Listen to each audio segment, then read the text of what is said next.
Greetings and welcome, Soul Tribe and Soul Family. I am Sadi Soul, Soul Sadi. I am her and she is me.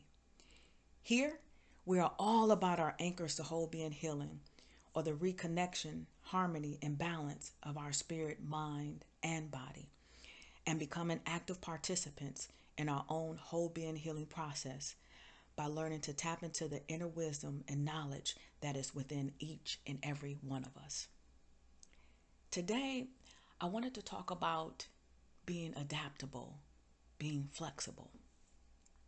So, some weeks ago, I was sitting outside and I looked up at the trees and the leaves on the trees, and the tree whispered to me to be more adaptable and more flexible.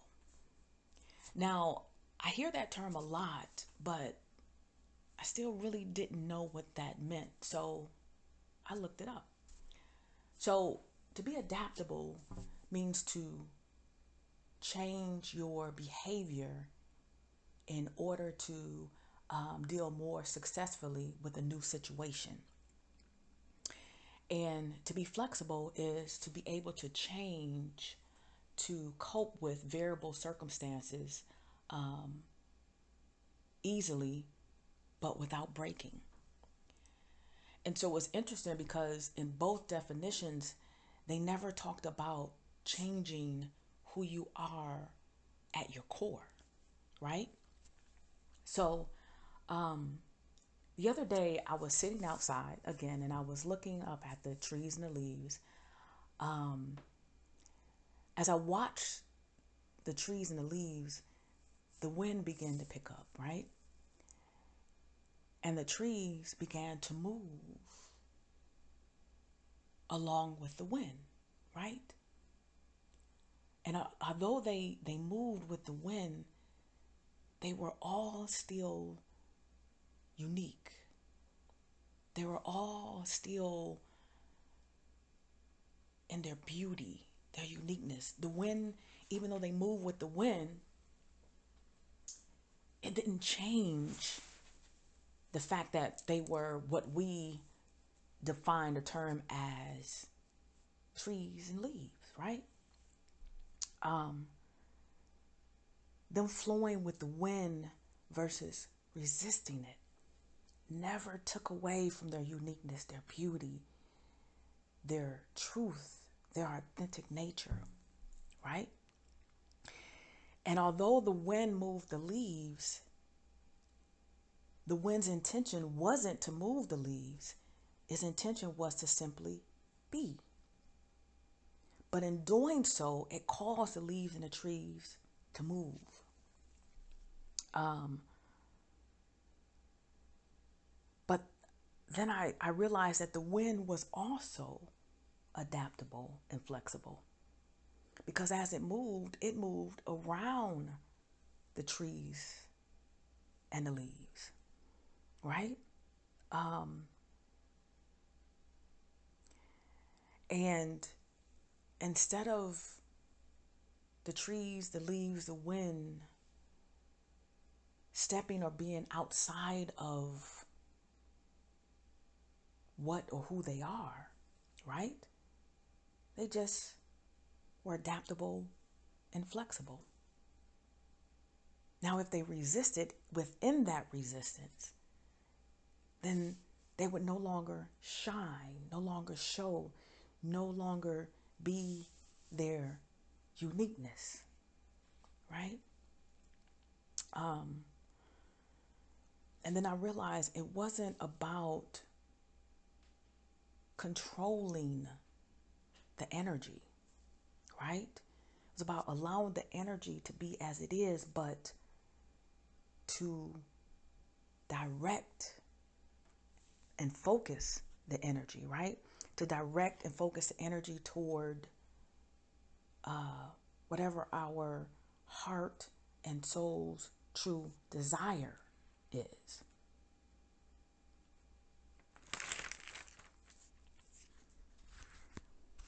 Energy itself is neutral, right? It's how we define it, or the what we call our feelings, right? The meaning that we give to that.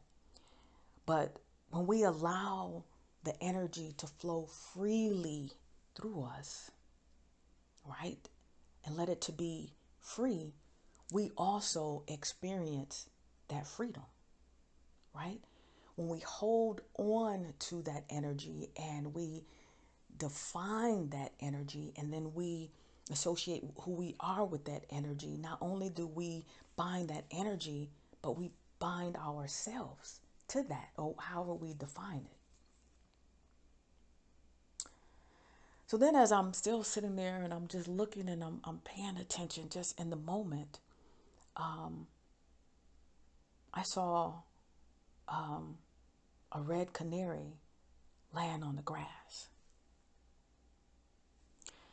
And so as it landed, I became aware of some old stagnant energy within me that began to move around.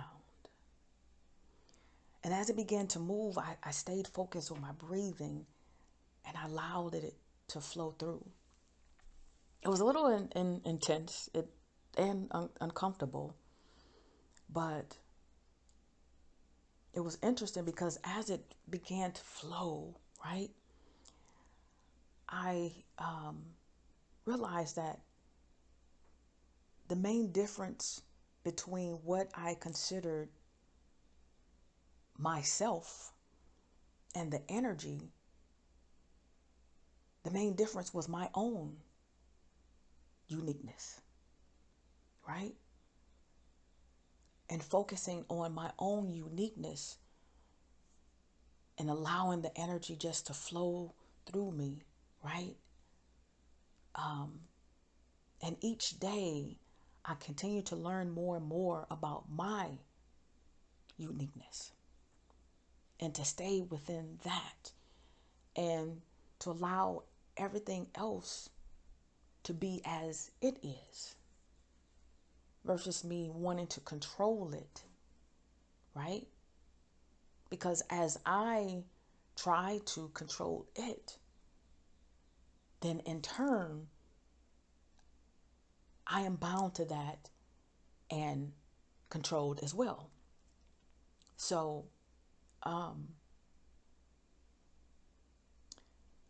the question is, where or when in your life are you not allowing the energy to flow freely, right? And you're not allowing the higher version of yourself to shine through, right? Not allowing your uniqueness. When or what area of your life are you allowing things to pull you away from who you truly are at your core, your nature? Where in your life are you not being adaptable, not being flexible? You're stepping outside of your uniqueness and who you are in order to control, right?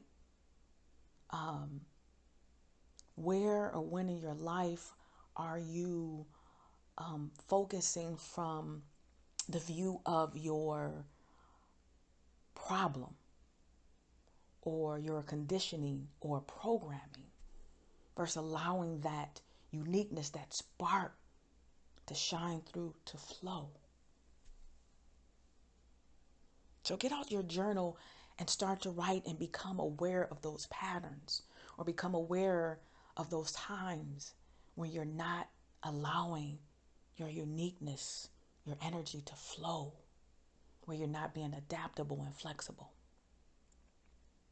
All right? Until next time, here's to whole being healing, peace, love, light, and bliss. Ashe.